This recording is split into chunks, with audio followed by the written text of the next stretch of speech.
Je vous ai remis un petit ticket. Alors j'ai vu qu'il y a une dame qui vient d'arriver. Pas de problème. Voilà. Je vais vous demander de l'ouvrir, ce ticket. Et vous allez voir en fait de prendre ce magnifique bateau, d'accord, où il y a quelques ancres. Ok. Je vais vous demander dans ces cases, alors vous pouvez prendre un peu plus de place, mais l'idée c'est que ça soit quand même en bas, de répondre à 3 questions. La première en fait, c'est qu'est-ce que c'est l'innovation pour vous? La deuxième question, c'est qu'est-ce qu'innover? Est-ce que c'est adapter un modèle à de nouveaux environnements? Est-ce que c'est initier une transformation? Et enfin, est-ce qu'on innove pour survivre, se maintenir, s'adapter et muter? Ok, vous avez 1 heure, je ramasse les copies. Moi, je vais boire une bière en bas. Non, c'est un travail qui est purement personnel, donc je ne ramasserai pas. L'idée, c'est quand même vraiment que vous puissiez être le plus sincère possible par rapport à ce que vous pensez de l'innovation. Ok, je vous laisse 5 minutes. Ça va?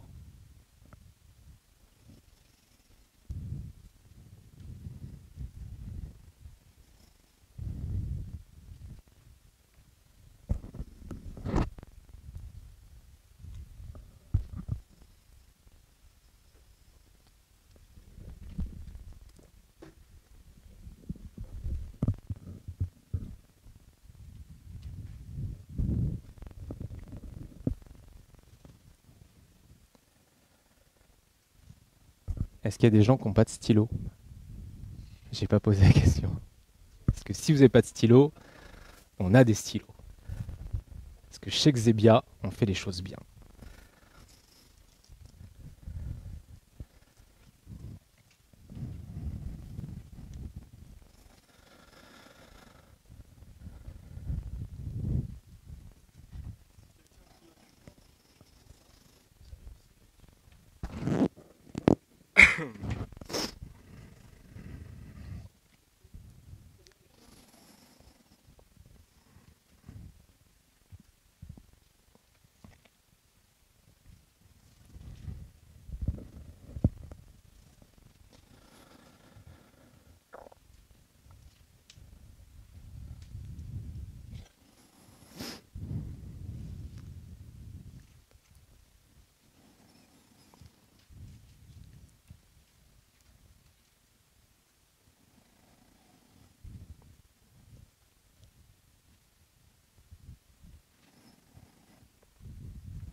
Betsy, merci.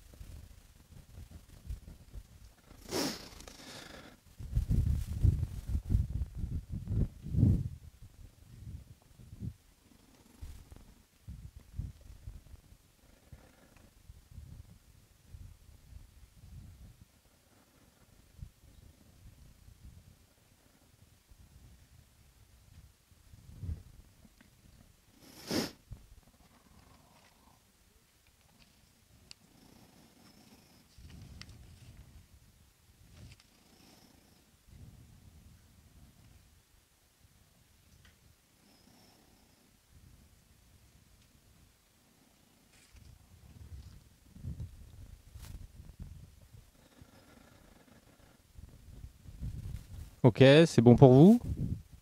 Vous avez été sincère? Top. Merci d'avoir joué le jeu. Comme vous pouvez le voir sur ce billet donc d'innovation radicale, il y a une petite carte avec les points cardinaux. Il y a 4 espaces. D'accord? C'est un outil qui va vous aider si vous voulez prendre des notes, s'il y a des choses par rapport à ce que je vais vous présenter ce soir qui vous interpellent. Et on a, on va dire, réparti ces espaces avec une première case où vous pouvez mettre ce qui est important pour vous par rapport à ce que je vais présenter ce soir, ce qui vous interpelle, les idées que ça génère chez vous, d'accord? Et ensuite, s'il y a des citations, s'il y a des références que vous voulez connaître ou retenir, vous pouvez les indiquer ici. Ok? Je ne sais pas si vous connaissez cet exercice d'écoute active, en fait, mais c'est quand vous faites une présentation. Ça permet aux personnes qui suivent cette présentation, généralement, de s'approprier les informations en passant par ce petit outil. Ok, top. Qu'est-ce que c'est que l'innovation? Alors, en gros, si on doit schématiser, on a un état qui est insupportable, d'accord? Et on souhaite aller vers un état qui est supportable, qui est désirable. Ok? Entre les deux, on va dire l'élément qui va me permettre de réduire ces deux états, ces deux idées, c'est ce qu'on appelle l'innovation. Ok? En d'autres termes, innover, c'est trouver l'élément qui va permettre de réduire la tension entre deux dynamiques opposées en créant un mieux, une valeur supplémentaire. Ok? Ça, c'est l'innovation. Le problème, c'est qu'on aborde en fait l'innovation avec nos croyances. Des croyances qui sont héritées à la fois du capitalisme, de la production, des mathématiques, de la physique. Bref, on va dire, des personnes qui abordons la thématique de l'innovation et d'innover avec des croyances. La première croyance, en fait, c'est que le monde change tellement rapidement et de manière imprévisible que pour nous adapter, en fait, il faut trouver des innovations qui soient peu coûteuses, agiles, adaptables et facilement, on va dire, implémentables. Ok ? En d'autres termes, cette croyance, on voit que le monde va très vite, d'accord, de manière imprévisible, et on se dit, pour nous adapter, je vais moi aussi changer, innover tout le temps, et comme ça va me permettre d'être dans le bon train au bon moment, et que les gens qui n'auront pas innové à la même vitesse, qui ne seront pas dans cette accélération-là, resteront sur le bord du quai. Ça, c'est notre première croyance, et on la vit tous les jours. Je vous ai mis un petit truc pour vous motiver pour l'apéro. Deuxième croyance, c'est qu'une innovation doit en fait rapporter de l'argent d'une façon ou d'une autre. Ok ?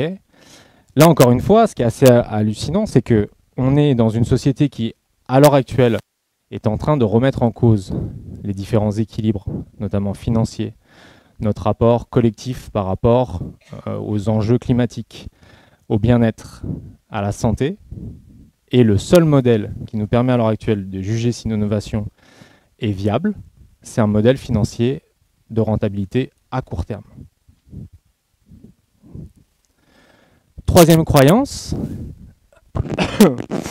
en fait, on pense que le comportement des parties prenantes, que ce soit les distributeurs, fournisseurs et nos clients, soit sont les leviers de blocage de l'innovation, soit en sont les facteurs de succès. Et ça, c'est assez hallucinant aussi. Parce qu'en fait, dans les multiples raisons qui font qu'une innovation n'est pas acceptée, ne réussit pas, elles ne sont pas forcément liées à ces parties prenantes. Elles sont liées généralement entre deux visions. La vision de l'innovateur, d'accord, et la vision des parties prenantes. Et généralement, des fois, ça ne coïncide pas. C'est pas lié à l'innovation en elle-même. C'est lié aux représentations. Quatrième croyance, on imagine que pour qu'une innovation soit acceptée, il faut la présenter et que c'est sur cette base de la présentation qu'elle va être du coup acceptée par l'ensemble des parties prenantes. Ok ? Là aussi, il y a un petit souci. Le souci, il est que lorsqu'on présente une innovation, elle n'est pas aboutie. D'accord ? Donc sur quoi on la juge ? On la juge sur le potentiel de l'innovation. Comment, on va dire, elle va pouvoir être dans le futur implémentable, commercialisable.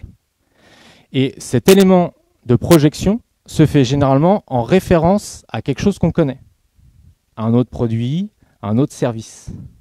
On analyse au moment où on fait la présentation de l'innovation avec des référents de comparaison. D'accord ? Alors que quand une innovation, elle est, on va dire, elle vit, elle a déjà été adoptée. Là, on peut la juger sur son efficacité. Vous voyez, c'est deux choses différentes. Je juge du potentiel, je juge de la réalité de son efficacité.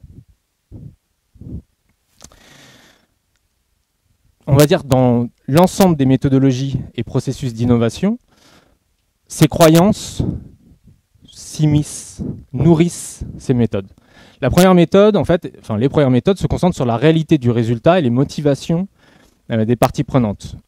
On a bien évidemment un représentant qui est le design thinking.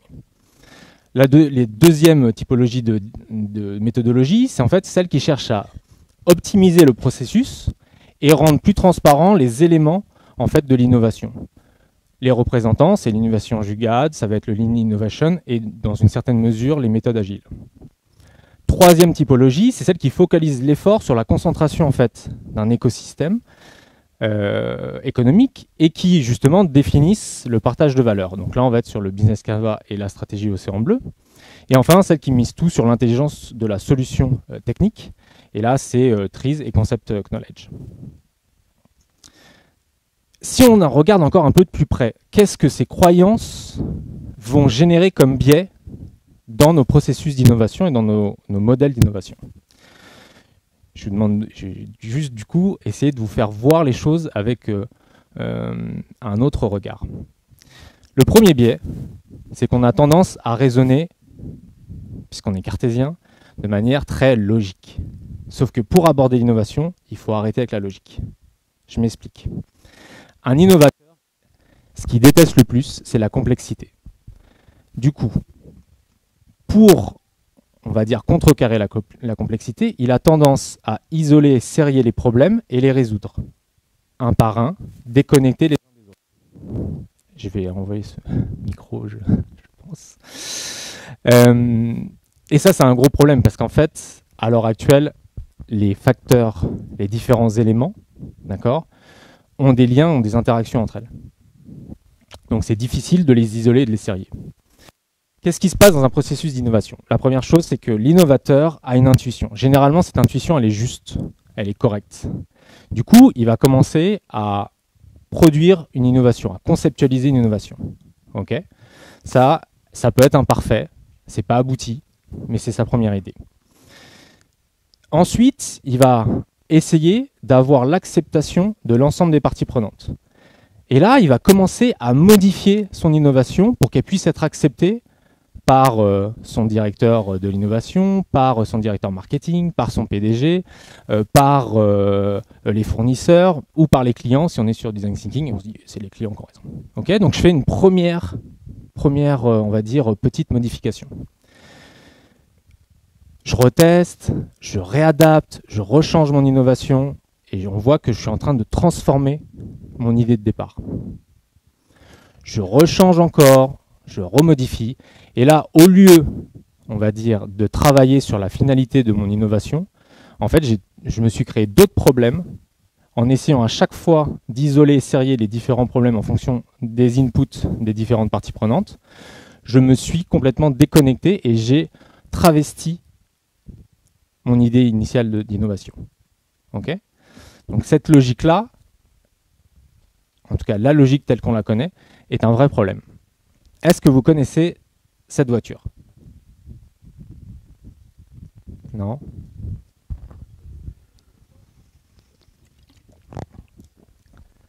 Ça me permettait de boire. Non, c'est la 1007.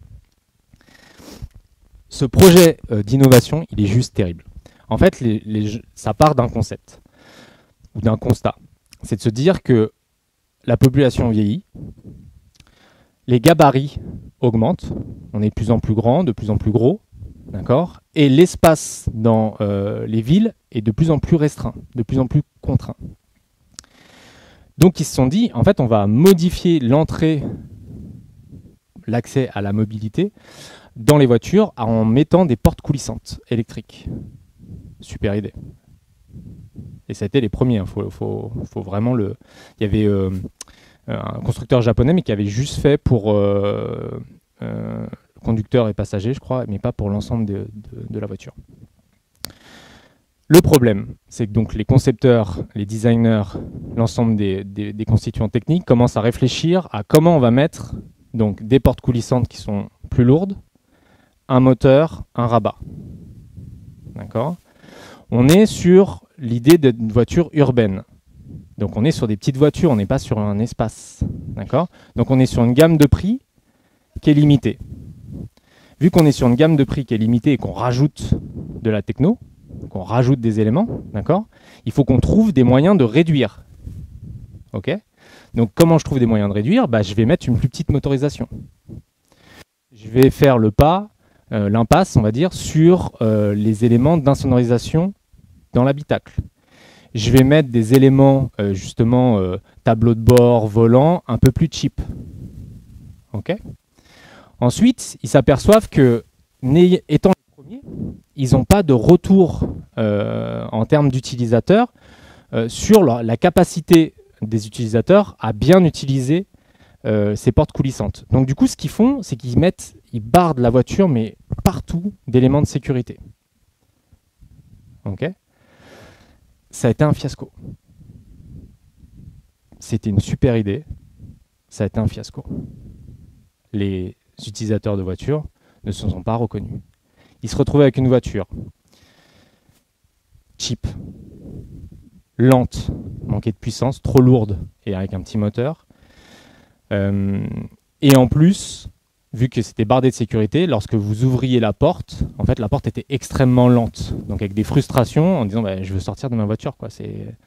Donc en fait, c'est ça. L'idée, c'est que la logique dans ce processus d'innovation de la 1007 a tué l'innovation, l'idée de départ qui était juste géniale.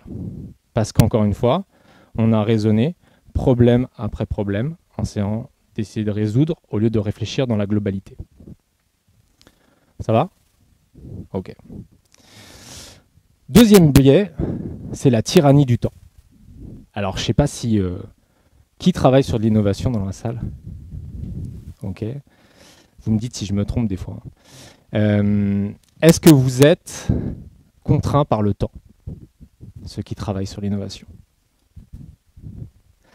La question à se poser, c'est est-ce que c'est un vrai parti pris méthodologique d'aller vite, ou est-ce que c'est parce qu'on veut monétiser le plus vite possible l'innovation ? Voilà. Je ne me suis pas prononcé, je vous ai laissé ouvert et je vous ai laissé la réponse.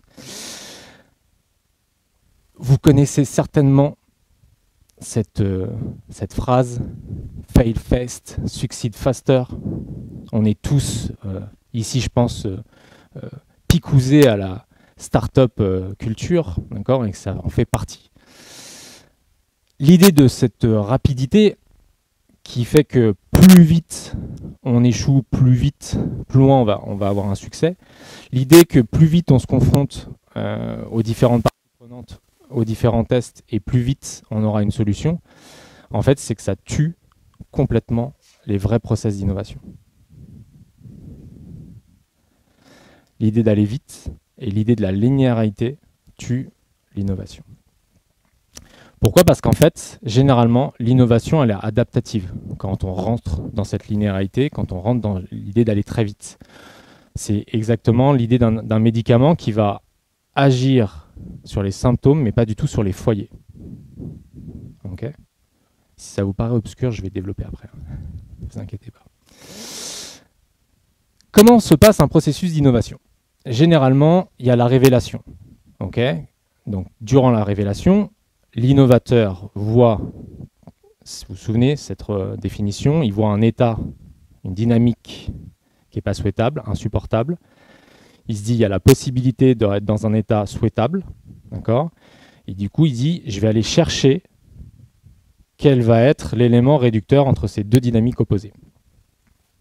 C'est la phase d'idéation. Dans cette phase, effectivement, il va explorer l'ensemble des possibilités pour justement réduire cette tension. Ensuite, et ce qui est promu dans le design thinking, c'est d'aller faire du test ou du prototypage. Ok ?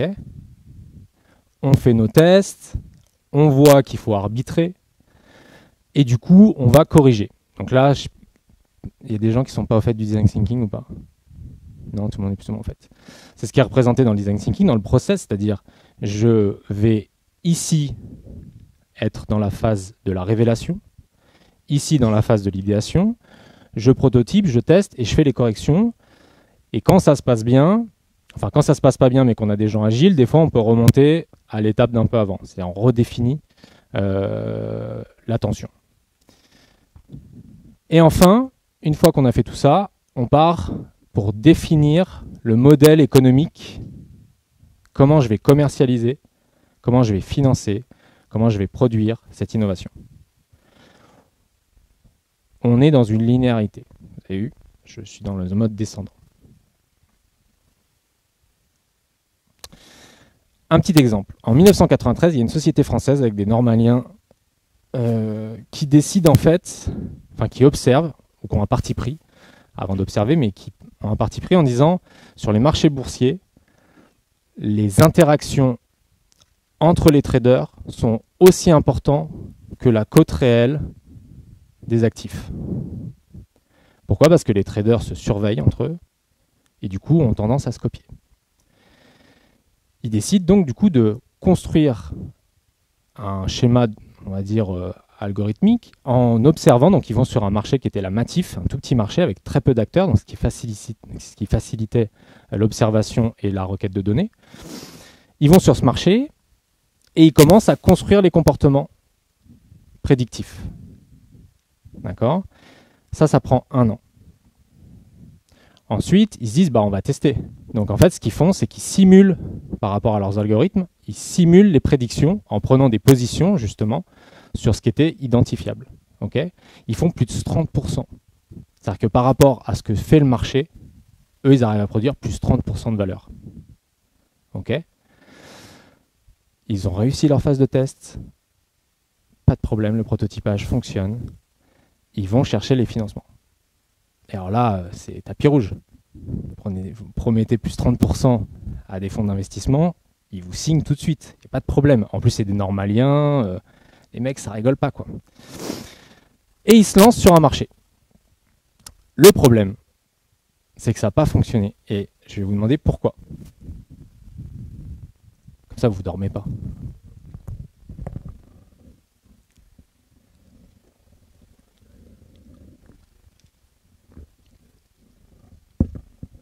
Non.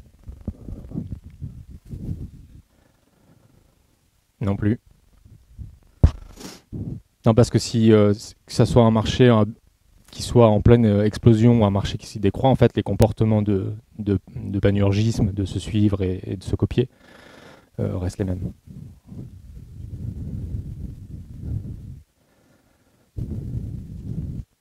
Non. Non.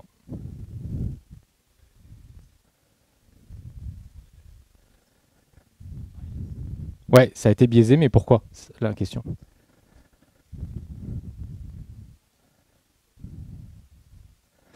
En fait, ce qui n'a pas fonctionné, et quand je vais vous le dire, vous allez me dire, mais ouais, bien sûr, parce que c'est une évidence. Vous imaginez un écosystème, ok ? Vous l'étudiez, vous regardez les interactions entre les différents acteurs de cet écosystème, ok ? Et vous dites maintenant, je rentre dans l'écosystème. Bienvenue dans le game. Mais c'est que vous modifiez l'écosystème. Ils n'avaient pas du tout intégré les effets de feedback. À partir du moment où ils prenaient des positions, d'autres personnes, d'autres traders regardaient ce qu'ils faisaient, et du coup, il y avait on va dire un sentiment, l'équation était modifiée. Ok ? Au bout d'1 an, ils ont fait moins 11%. Merci, au revoir. On ferme tout. Ok ? Troisième biais, le blabla. Alors, on a tendance à mythifier les gestes d'innovation. Ok ? En gros, on essaye de nous vendre comme quoi, quand il y a une success story, l'innovation était forcément la solution unique. C'était limpide. Ça tombait des nues, quoi. D'accord ?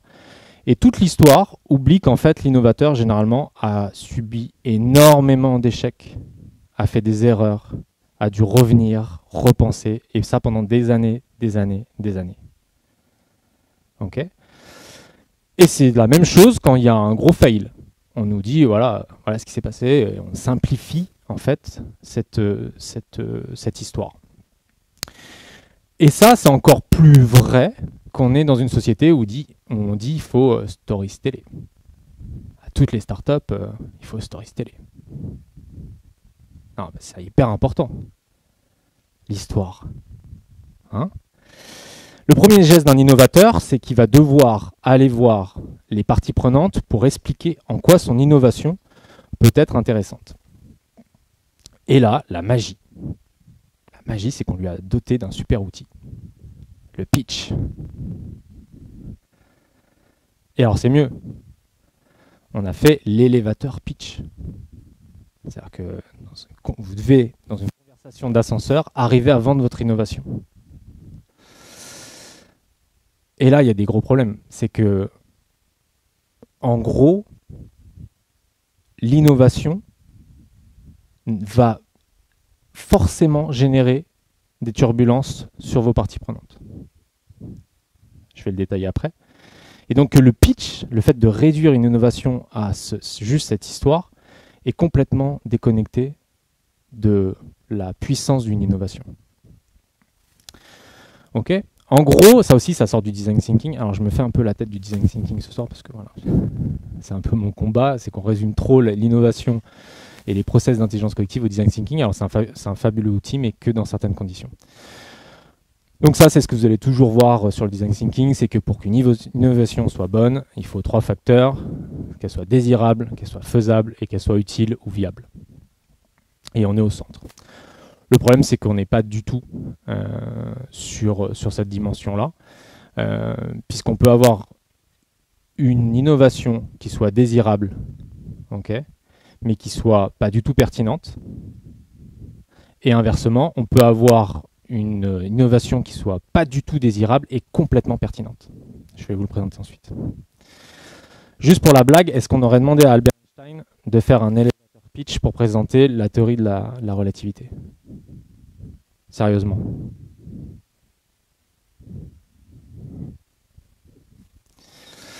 Quatrième billet. Ouais. Mais le problème, c'est que pour gagner de l'argent, pour vendre une innovation, il faut avoir du temps. Quatrième biais, c'est cette idée que l'innovation doit être désirable. J'ai commencé à l'amorcer, je vais la développer, cette idée. Généralement, l'innovateur, quand il doit faire cette présentation, il compte que sur les effets positifs de son innovation. Encore une fois, il faut bien comprendre. Lui, il a vu une tension, d'accord ? Il a vu un état pas désirable, et il se dit, je vais réduire cette tension. Forcément, lui, il se voit comme ça. Il se dit, je vais arriver, je vais créer du consensus direct, de l'adhésion, les gens vont être illuminés, je vais créer le désir, enfin ça va être top. Okay ? Sauf que dans une phase de présentation, d'innovation, c'est plutôt les effets négatifs et il y en a 3. La première, c'est l'incompréhension. Ok. Je vous ai parlé tout à l'heure de vision. Okay ?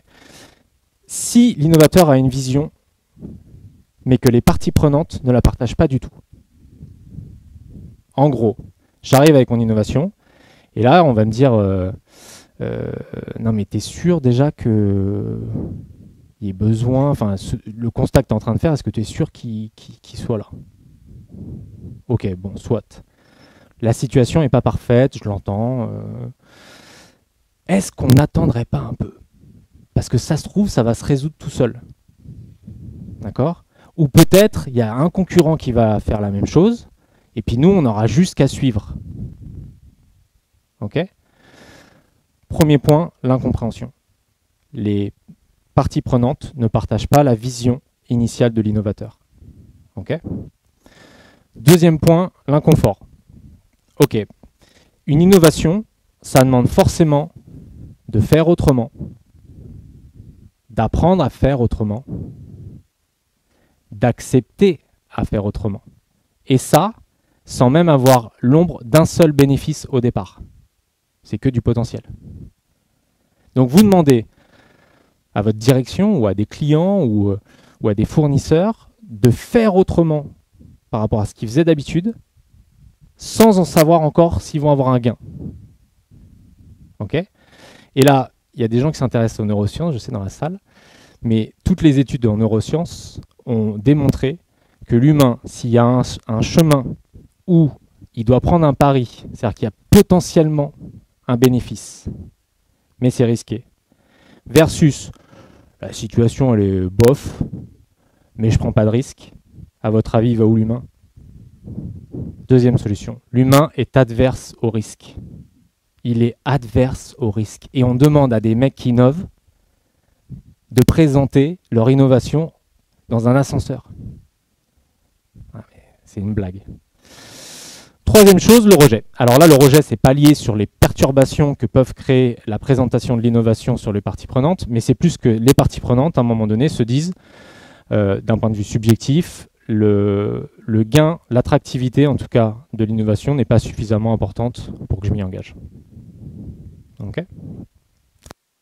3 solutions, enfin 3 effets négatifs par rapport à la présentation d'une innovation. Et ça, on la rencontre tout le temps.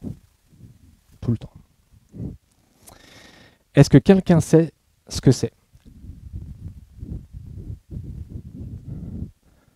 Non.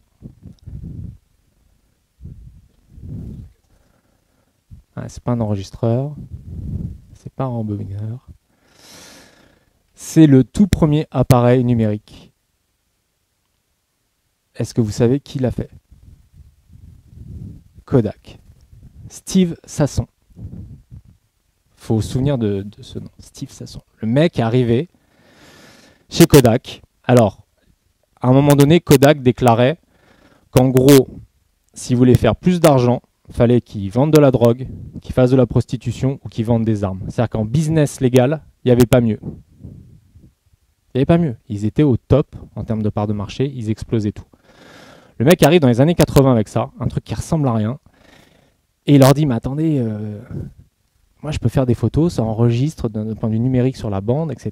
Et après on peut reprogrammer, enfin on peut utiliser cette cassette et du coup imprimer des photos. Quelle a été la réaction de Kodak ? Ils ont dit, mais vous êtes un grand malade. Et en fait, on peut rencontrer les trois, on va dire, effets négatifs. C'est que le premier, mais pourquoi tu nous sors ça ? Alors là, Steve Sasson a reconnu lui-même, c'était des ingénieurs, tout jeunes, hein, je crois qu'il avait 1 an ou 2 dans la boîte, c'est qu'eux, ils cherchaient avec leurs potes de l'INO, ils faisaient de l'INO, voilà. Et ils ont découvert ça, génial, mais en fait, ils n'avaient pas de vision. En fait, ils avaient un objet révolutionnaire, mais ils ne savaient pas à quoi ça allait servir. Parce qu'en fait, par rapport à leurs données, à l'époque, ils ne s'imaginaient pas se couper de l'argentique. Pour eux, voilà, c'était un objet innovant, mais ils n'en voyaient pas la matérialisation. Les mecs de Kodak m'ont dit, mais ça va pas la tête, parce que du coup, en fait, nous, on est des chimistes. Là, tu nous parles d'informatique, etc. On n'en voit pas le... Et puis surtout, ils n'avaient pas du tout la même vision, encore une fois, de la situation.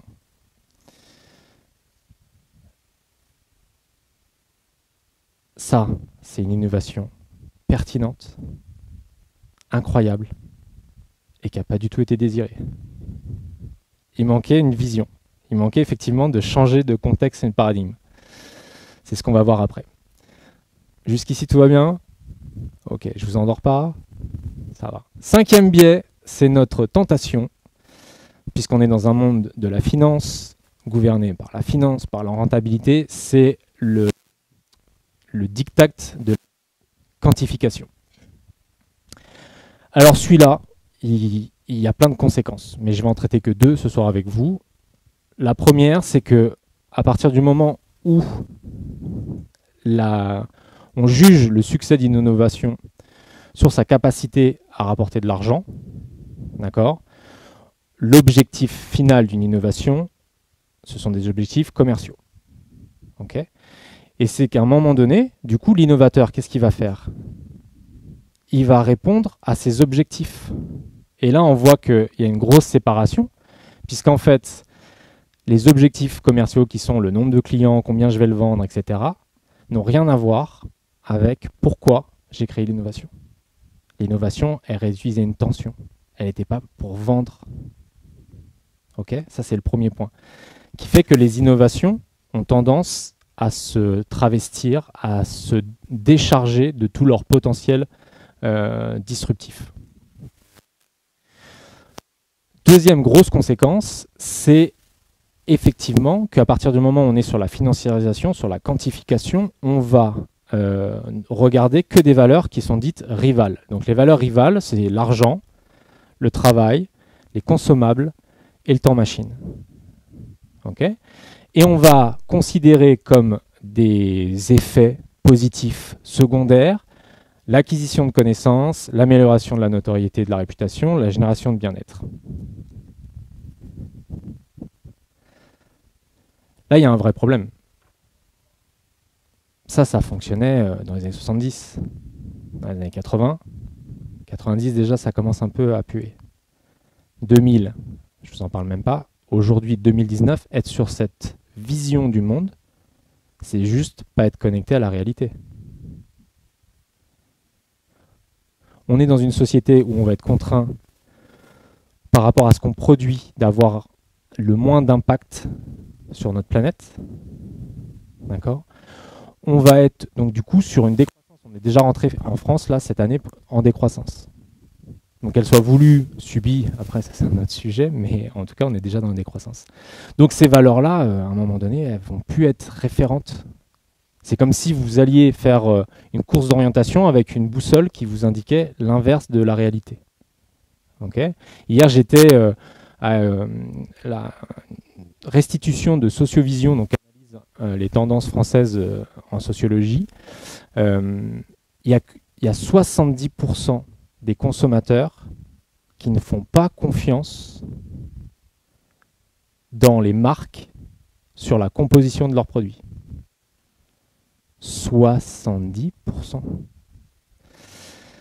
Et quand on voit que on considère secondaire l'amélioration de la notoriété, de la réputation et donc de la confiance, on se dit qu'il y a un réel problème dans notre logiciel. Un exemple, Blablacar. Est-ce que vous savez combien de fois il a changé de business model, Blablacar ? 6 à 7 fois, je crois. Il y a peut-être des experts qui sauront mieux que moi là-dessus, mais il a changé un grand nombre de fois. Mais sans jamais perdre la finalité de son innovation. Sa vision, c'est je vais offrir, grâce à Internet bien évidemment, mais la possibilité à des gens qui ne se connaissent pas de voyager ensemble dans un monde où la mobilité est, ne serait-ce par des raisons économiques, écologiques, et de plus en plus contrainte. Les mecs ont changé 7 fois de business model sans jamais perdre de vue la finalité de leur invention. Et ben moi j'applaudis, je dis les mecs sont forts. Ouais, mais la promesse du service a toujours été là. Et ils sont même à l'heure actuelle en train de se dire, est-ce qu'on se fourre, par exemple, ils sont dans le développement international, ils font plein de choses, et à un moment donné, ils se sont dit, est-ce qu'on ne se perd pas de vue par rapport à ce qu'on vraiment voulait faire, et d'abord on va capitaliser sur ce qu'on va faire. En résumé, les méthodes actuelles d'innovation se fondent sur un paradigme ancien. Okay ? Donc elles sont rationnelles, empiriques, économiques, anthropocentrées. Ne sont pas dynamiques, puisqu'en fait elles conçoivent l'innovation dans un contexte actuel en imaginant une linéarité des choses. Okay ? Et enfin, elle n'intègre pas la complexité, au contraire, elle essaye justement de réduire, de simplifier les choses en isolant les problèmes et en essayant de résoudre chaque problème de manière séparée. Le problème, c'est qu'on est rentré dans un monde dit chaotique. Alors, qui ici est au fait de ce que c'est un monde chaotique ? Non ? Bon, je comptais aller plus vite là-dessus. Merde. Première chose, c'est cette idée de la linéarité, de la causalité. D'accord ? Encore une fois, qui est un ancrage. On perçoit le monde, en fait, par rapport à la connaissance qu'on a des sciences. Okay ? Donc, on a été longtemps sur cette idée de Newton, d'accord ? Sur les mathématiques et la physique newtonienne. Et donc, du coup, avec cette idée que si je fais quelque chose, il se reproduira les mêmes effets. Okay ? Si je fais tomber cette télécommande, forcément, elle ne va pas monter, elle va descendre. Et elle va impacter le sol. Okay, ça, c'est... je peux être en Chine, je peux être à Marseille. Si je fais ça, il y aura toujours le même effet. Okay, on a cette vision-là, alors qu'aujourd'hui, on est là. Il n'y a pas un chemin, il n'y a pas un continuum, il y en a des multiples. La théorie du chaos, en fait, vient de Lorentz, en fait, qui était un mathématicien et qui a découvert la théorie du chaos en essayant d'analyser, de prédire la météo en prenant trois paramètres. Juste trois, parmi l'ensemble de tous les paramètres qu'il peut y avoir pour justement analyser la météo. Et il s'est rendu compte que si je change ne serait-ce que de 0,00001 un des paramètres, je change l'effet final. D'accord? Et ça, c'est la théorie du chaos. C'est-à-dire qu'en fait, en changeant de manière très infime le point de départ, je suis incapable, en gros, de savoir l'arrivée. Et je l'inverse, c'est-à-dire que je suis incapable de prévoir une finalité si je ne sais pas mesurer exactement le point de départ. Okay, ça avec trois facteurs. D'où la théorie du papillon, que vous connaissez peut-être. L'idée étant que si un papillon bat des ailes au Texas, il y aura, ou au Brésil, il y aura une tornade au Texas et inversement. Là, il n'y a pas une causalité, c'est pas parce que le papillon bat des ailes qu'il y aura forcément une tornade. Il y a une succession de facteurs impressionnante. D'accord ? Mais c'est l'idée qu'un événement infime dans notre société actuelle peut avoir des répercussions importantes et on ne peut pas les prédire. Rien que le fait de parler là, en ce moment, j'influe sur la météo. Si, je vous jure.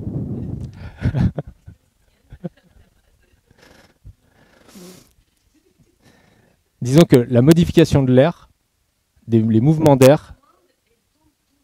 Oui, non. Oui, non. Je parlais de météo. Non, je ne vais pas modifier la gravité. Je disais juste que par rapport à la météo, non.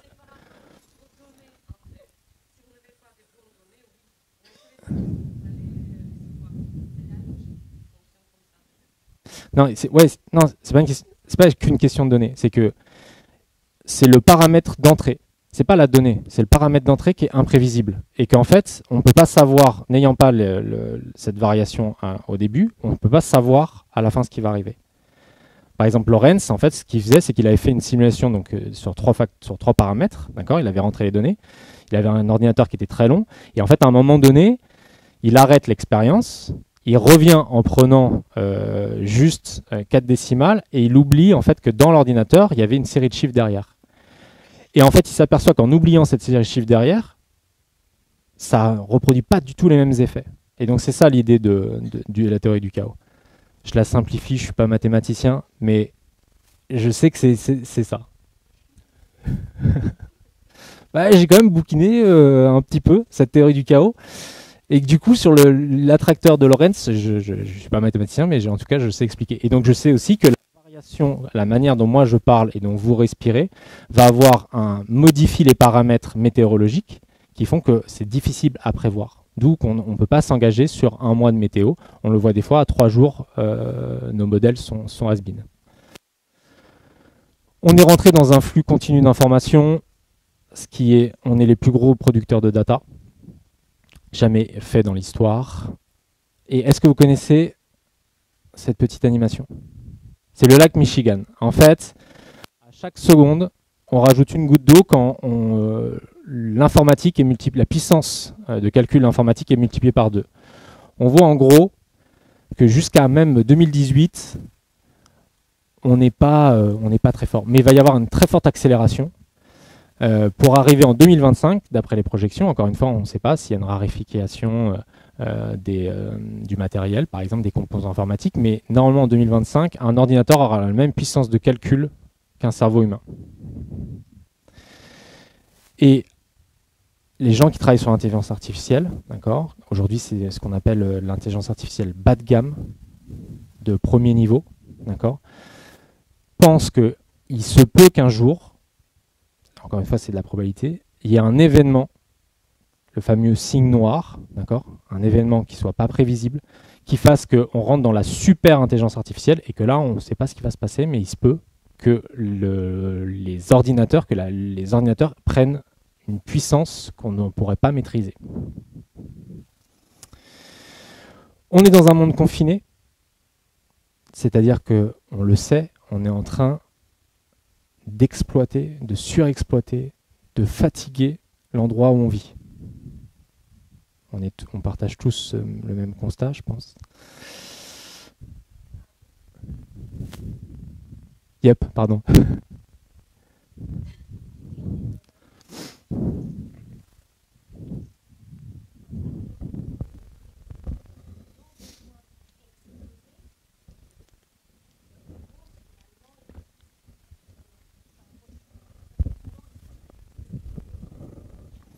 Confiné, limité. C'est-à-dire qu'effectivement, je te l'accorde, on a augmenté... alors, il y a plusieurs éléments. Un, effectivement, on a augmenté nos besoins. Et donc, du coup, en ce moment, par exemple, il y a une grosse tendance qui est au minimalisme, se débarrasser des objets, de déconsommer, etc. Ça, c'est une première chose. Il y a quand même un facteur qui est l'augmentation de la population. Juste pour information, en 1800, il y avait à peu près 1 milliard. 1800. Hein. Aujourd'hui, on a presque 8 milliards. 7 milliards et quelques.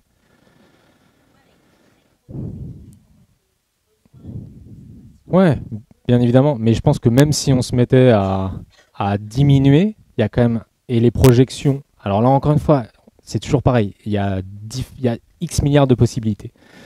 Si on prend le scénario d'un très fort accroissement sur la même courbe mathématique que ce qu'on a connu à l'heure actuelle de la population, il va se poser un problème.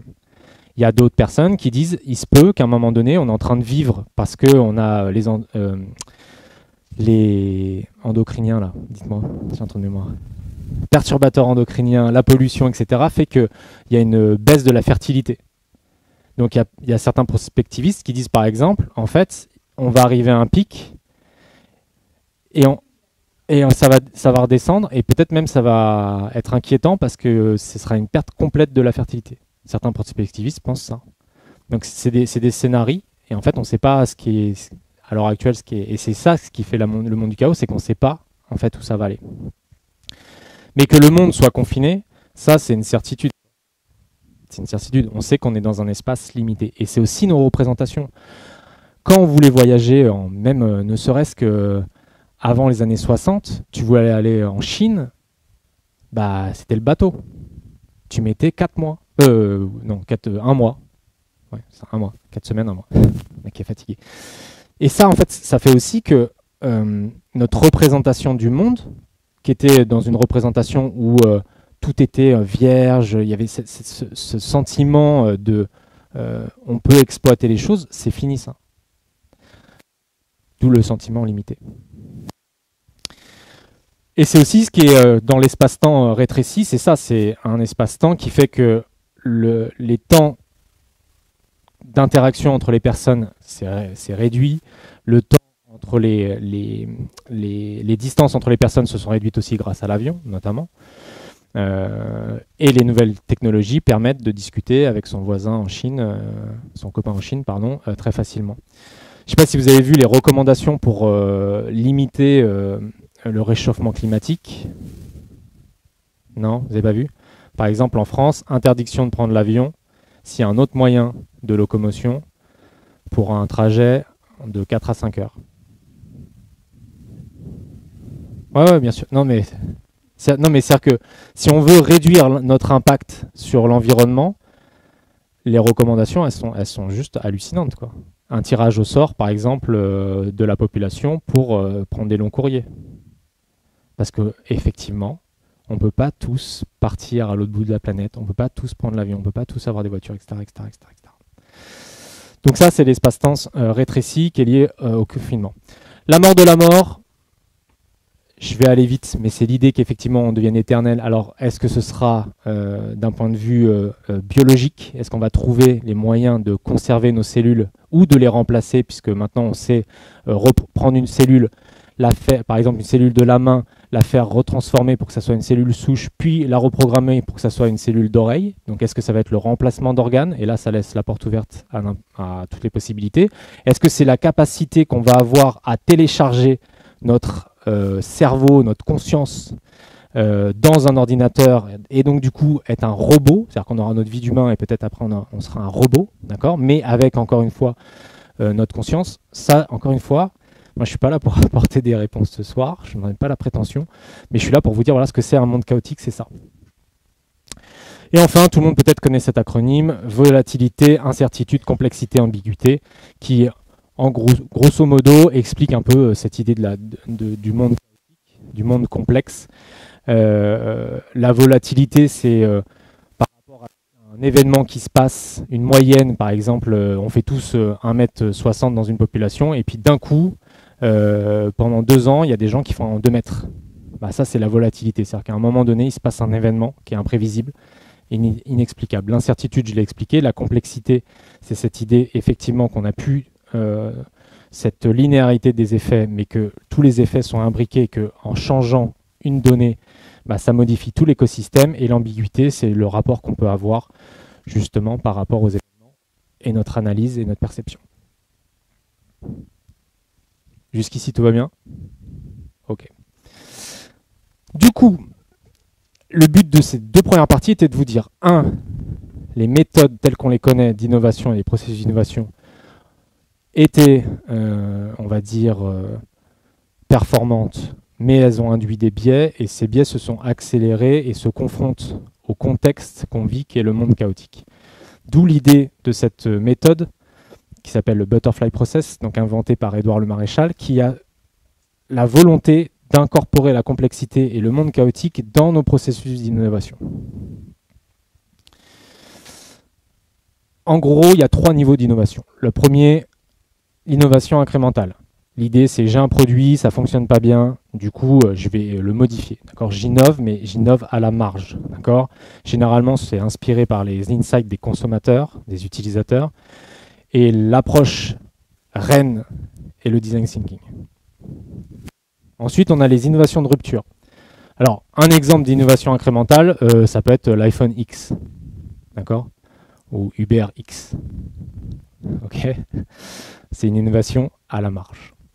Ensuite, on a les innovations de rupture. Donc là, effectivement, on construit un avantage compétitif durable.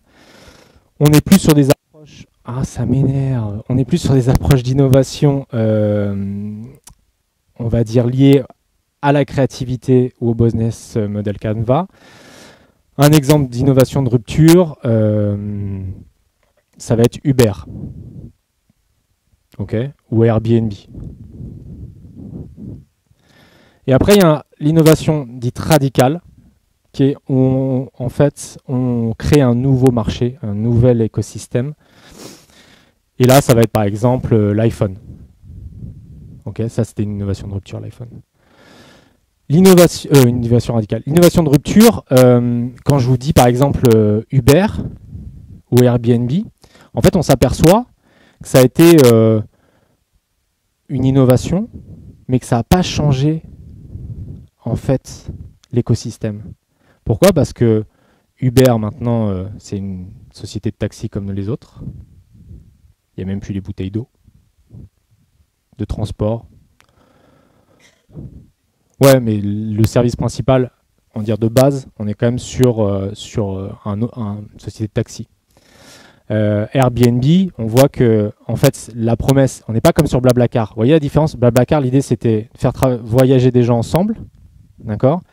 Et il n'y a pas de professionnels, je ne connais pas, ou alors peut-être, mais des gens qui sont professionnels de Blablacar, d'accord? Des professionnels d'Airbnb, des gens qui ont 7, 8 biens sur Airbnb, ils n'ont jamais vécu dedans, c'est juste de l'investissement, en fait, c'est le courant. Donc en fait, ça n'a pas changé le secteur d'activité, loin de là. D'accord ? Ça n'a pas créé un nouveau marché comme Blablacar l'a créé. Pour rentrer dans le butterfly process, il faut avoir quelques conditions, en tout cas se mettre dans les conditions pour le comprendre. La première chose, c'est qu'on aborde une démarche visionnaire prospective, c'est-à-dire on va faire de la prospective et on essaie de trouver une vision. Je vais l'expliciter ensuite. Deuxième chose, c'est qu'on essaye de regarder la gestion des flux, d'accord, créés, sur un autre angle que les valeurs rivales. Okay. Par exemple, la confiance, je vous en ai parlé tout à l'heure. Il y a un truc à faire, je pense, dans l'agroalimentaire, quand 70% de vos clients n'ont pas confiance en vous. Vous dites, effectivement, avec les blockchains, etc., il y a des choses qui vont arriver. On a l'argent, on a bien sûr les consommables, on a la connaissance, qui est une valeur non rivale extrêmement importante, surtout dans notre société où, à cause ou grâce à l'intelligence artificielle, la connaissance va être de plus en plus importante. Et enfin, l'alignement sur les représentations. L'alignement, c'est le bien-être, c'est être aligné par rapport à l'humain. Okay. Troisième, on va dire, posture à adopter, c'est d'analyser l'économie non plus de manière isolée, mais de manière systémique. Okay. Ça, c'est comment on considère aujourd'hui l'économie. Alors moi, je suis innovateur, je vais aller voir mes fournisseurs, et puis surtout, il faut que je vende à des clients qui deviennent des utilisateurs. De l'autre côté, il faut que je convainque les distributeurs pour après qu'ils les vendent aux clients. Non, c'est de se dire qu'en fait, c'est un écosystème et que les acteurs entre eux entretiennent des interactions qui font que ça a une modification par rapport à ma perception de mon innovation dans cet écosystème. Okay. Je ne m'adresse pas qu'aux clients. Okay. Je vais vous prendre un exemple. Venteprivée.com. Alors, ils sont un peu décrits en ce moment, mais venteprivée.com, c'est un super exemple d'innovation. Est-ce que vous savez pourquoi? C'est juste une tuerie, là. Les mecs, moi, je les admire. En fait, ils se sont dit, ce qu'on va faire, c'est qu'on va faire du déstockage. Okay. Le problème du déstockage, c'est que ça, on va dire, décrédibilise la marque. C'est-à-dire que les marques, dès qu'elles rentrent dans du déstockage, en fait, on a une perception, surtout sur les marques premium, on a une perception qui devient négative de la marque. D'accord ? Donc, ils se sont dit, on va faire en sorte que nos déstockages, ça soit dans un écrin magnifique. Okay ? Et donc, la première chose qu'ils ont fait, c'est d'embaucher, ils auraient pu faire appel à des prestataires, c'est d'embaucher des photographes, des directeurs artistiques, de créer un studio avec 25 personnes liées à, on va dire, l'écrin dans lequel les marques vont être dans du déstockage. Déjà. Et du coup, c'est un autre paradigme. C'est-à-dire qu'au lieu de se dire, je m'adresse aux clients, mes clients, c'est les marques. Ensuite, ils se sont dit, ils ont observé, hein, ils se sont dit, c'est simple. À partir du moment où on est dans du déstockage, on n'est pas sur les mêmes attentes de rapidité de livraison. On s'en fout. Ce qui est important, c'est que j'ai moins 70% sur ma paire de chaussures de marque. Que j'attende 3 semaines, 1 mois, ne serait-ce même 2 mois, c'est pas un problème. Je ne suis pas dans le Amazon, je vais être livré demain. Vous voyez, c'est deux choses différentes. Et en réfléchissant comme ça, qu'est-ce qui s'est passé? Ils ont dit à leurs clients, les marques, ah mais livrez pas chez nous, hein. Nous on veut pas de stockage. Vous faites livrer de chez vous aux clients. Du coup, les marques qui normalement avaient, on va dire, inclus dans le tarif le fait d'envoyer, de livrer chez Vente Privée pour que lui il redistribue, ou que ce soit Vente Privée qui aille les chercher et qui gère toute la gestion de la logistique qui est la clé à l'heure actuelle de l'e-commerce. C'est-à-dire qu'aujourd'hui, tous les problèmes de l'e-commerce proviennent de la logistique, hein, en grande partie. Pas de la sécurisation bancaire, c'est de la logistique qui est le premier frein. Ça, en fait, c'était une économie, donc ça permettait encore plus de baisser les prix. Okay. Vous voyez que c'est un changement de paradigme. Ils ont complètement inversé. Et enfin, dernière chose, considérer la phase de lancement, qui est généralement à la fin, okay, et le changement des croyances donc, de l'ensemble des parties prenantes, faisant partie intégrante de la proposition de valeur et du modèle d'affaires. C'est ce qui est représenté ici, c'est ce qu'on appelle le vortex de l'innovation. C'est que je ne vais pas fonctionner de manière linéaire. Je ne vais pas serrer et isoler les problèmes. Je vais traiter tout en même temps. Je vais créer la proposition de valeur. La proposition de valeur, c'est par rapport à mes clients, à mes utilisateurs, à mes consommateurs. C'est qu'est-ce que je leur apporte. La création de valeur, c'est la création pour moi, innovateur, pour ma marque, pour mon entreprise, mais aussi pour l'ensemble des parties prenantes. Mes distributeurs, mes fournisseurs, tout l'écosystème. Je vais incorporer les croyances. Et enfin, je vais incorporer le déploiement. Je n'isole pas. Le lancement, je le réfléchis en même temps. Tout est imbriqué. Et ça, ce vortex de l'innovation, je vais le traiter dans 3 phases à peu près. Je les ai mis d'un point de vue circulaire pour pas que vous puissiez vous penser que, encore une fois, on est dans la linéarité. L'idée, c'est que on peut rentrer par n'importe quelle porte.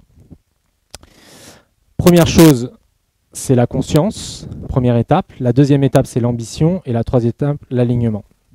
Et je vais balader mon vortex tout au long de ce cercle. Enfin, tout autour de ce cercle. La conscience. En quoi les dynamiques futures de l'environnement élargies recèlent-elles des opportunités? Donc là, c'est là où je prends mes lunettes avec ma démarche de prospective visionnaire. Et je vais essayer de faire autrement que ce qu'on fait aujourd'hui. Aujourd'hui, je pars de mon innovation et j'essaie de voir linéairement comment elle va évoluer dans le futur. Donc là, c'est moi, mon projet. Là, j'ai mon système. Et là, j'ai mon contexte. En prenant un butterfly process, je vais d'abord travailler sur le système et sur le contexte. Et plus je pars large, donc plus je pars du contexte, plus je fais un pas de côté par rapport à mon business, et mieux c'est. Je vais aller voir comment il est le monde. Et ensuite, fort de cette vision, je reviens pour développer mon innovation. Mais je pars de là-bas. Je ne pars pas de mon idée, de mon intuition que je projette dans le futur. Je pars du futur et je reviens vers mon innovation. Alors un exemple, parce que ça peut paraître un peu... Démarche classique d'innovation. Imaginons, je vais lancer l'iPhone. Donc je me dis, je vais passer d'un téléphone classique à un téléphone tactile. En sachant que le premier téléphone tactile, c'est français, c'est France Télécom. C'était une innovation qui n'a pas été acceptée, mais qui était un téléphone tactile, qui n'était pas mobile à l'époque, mais la première touch, le premier comportement tactile était lié au Minitel, mais c'est pas passé. Alors que sur les tests, par exemple, ça fonctionnait du taquet parce que les personnes âgées, enfin, pouvaient utiliser facilement les interfaces. Mais c'est tombé dans les oubliettes. Donc, je lance l'iPhone. Du coup, je vais aller voir mes fournisseurs ou mes distributeurs. Et là, je commence, par rapport à mon iPhone, je commence pour leur plaire, à faire des concessions. Je fais des arbitrages.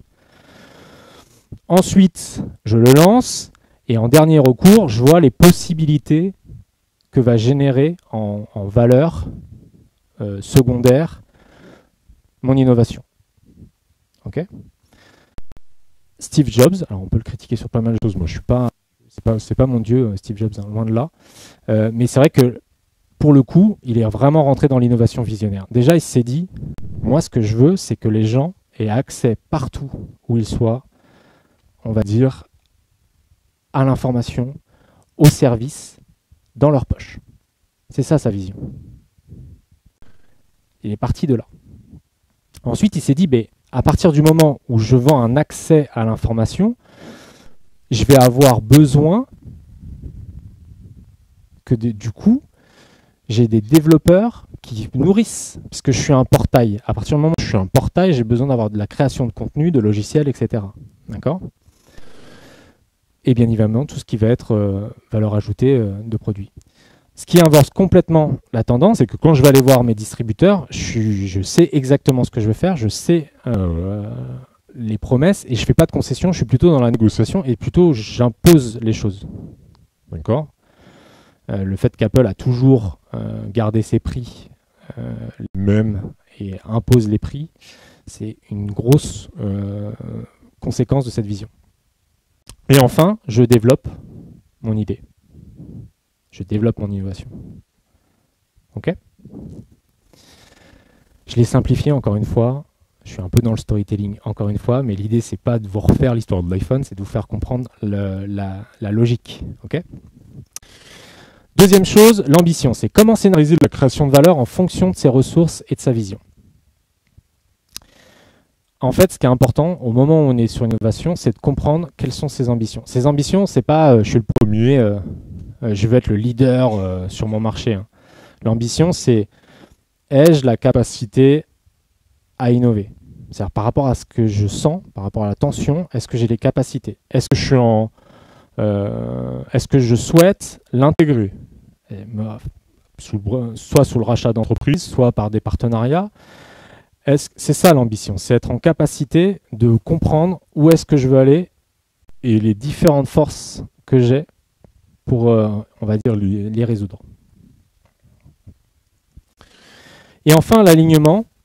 Donc là, c'est comment intégrer les postures des parties prenantes pour construire une chaîne de valeur durable. Ça fonctionne sur plusieurs choses. La première chose, c'est de cadrer les croyances non pas sur l'innovation, mais sur le contexte. Encore une fois, essayer, c'est pas, je reprends mon exemple de l'iPhone, je ne présente pas l'iPhone. Je dis, dans un futur proche, on sera mobile, on aura besoin de l'accès, Internet sera développé, on pourra avoir accès à l'information rapidement, sans passer par les devices à la maison, et c'est ça.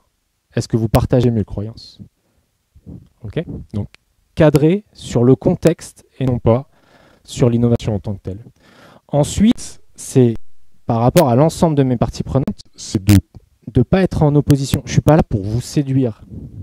Au contraire, je vais prendre une autre attitude. Je vais être dans l'écoute. Vos croyances ont autant d'importance que mes croyances. Essayons de trouver en quoi vos croyances peuvent enrichir les miennes. Okay ? Et donc, du coup, je considère l'ensemble des croyances, l'ensemble, on va dire, des représentations, que ce soit négatives ou positives, dans mon innovation. Et ce qui permet, en fait, de créer de la valeur. Ok ? Je vais juste revenir pour vous donner un exemple. À Sestri, donc au colloque de Créa Conférence, une année, on avait proposé de faire un bain de minuit. Ok ? Ça, c'était notre innovation. Parce que ça peut être une innovation radicale. Bain de minuit. On est ambitieux.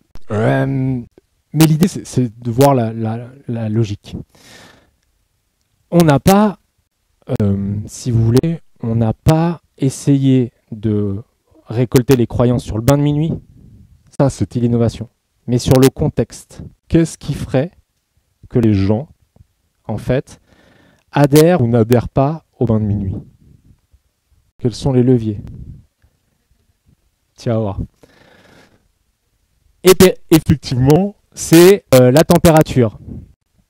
Effectivement, on avait une américaine qui dit non mais moi je suis pas là pour faire des bains de minuit, c'est la teuf, etc. Moi je suis là pour créer du lien business. Je suis pas là pour aller faire des bains de minuit avec les oiseaux, quoi.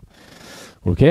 Donc en fait, sa croyance c'était je suis ici dans ce colloque pour créer du business. D'autres, parce que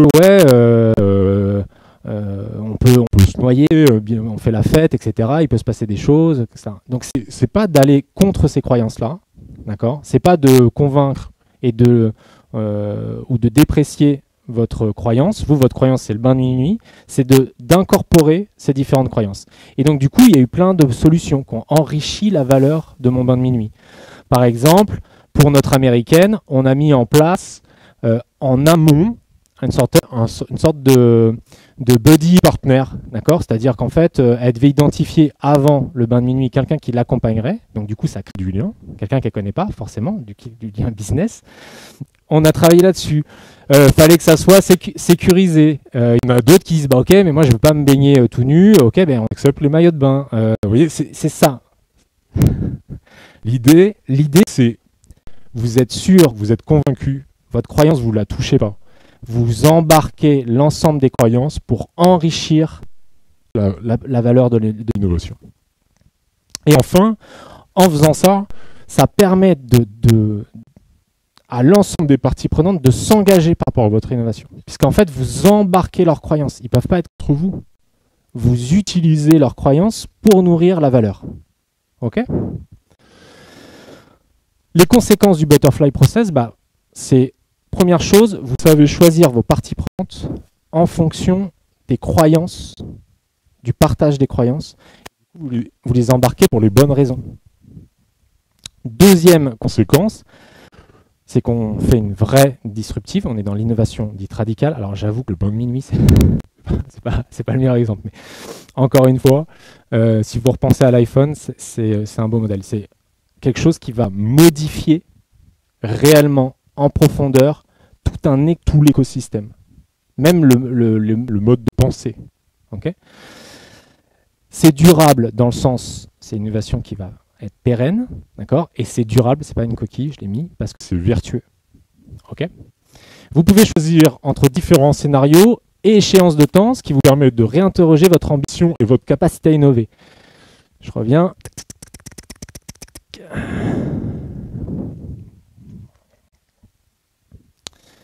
C'est ce que je vous disais tout à l'heure. Imaginez, vous êtes parti dans la prospective, d'accord ? Vous savez que grosso modo, la conjecture en fait, de vos croyances va se réaliser plus ou moins sur 6 à 10 ans. D'accord ? Auparavant, ça ne sert à rien, d'accord, d'embarquer, par exemple, les croyances des consommateurs, puisque vous savez que potentiellement, ce changement de croyance va arriver dans 6 à 10 ans. Mais par contre, durant toute la phase, jusqu'à la commercialisation qui sortira dans 6 à 10 ans, vous pouvez à chaque fois réinterroger les différentes parties. D'accord ? C'est pas quelque chose de fixe. Ok ?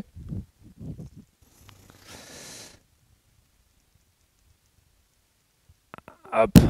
Et dernier, vous devenez agile et focalisé sur une seule vision, puisqu'en fait, encore une fois, votre vision, elle est à la base, effectivement, de l'innovation, mais elle est aussi partagée par l'ensemble de votre écosystème. Du coup, est-ce que vous êtes prêt à innover ? Et si vous l'êtes, je vais vous demander juste un geste, c'est prendre votre feuille, d'accord ? Et c'est de découper toutes les encres. Puisque l'innovation radicale, c'est prendre un bateau, prendre la mer et aller vers l'inconnu. Si vous n'êtes pas prêt, vous ne le faites pas. Hein. Voilà, c'est juste si vous êtes prêt, faites-le. Voilà, merci à vous.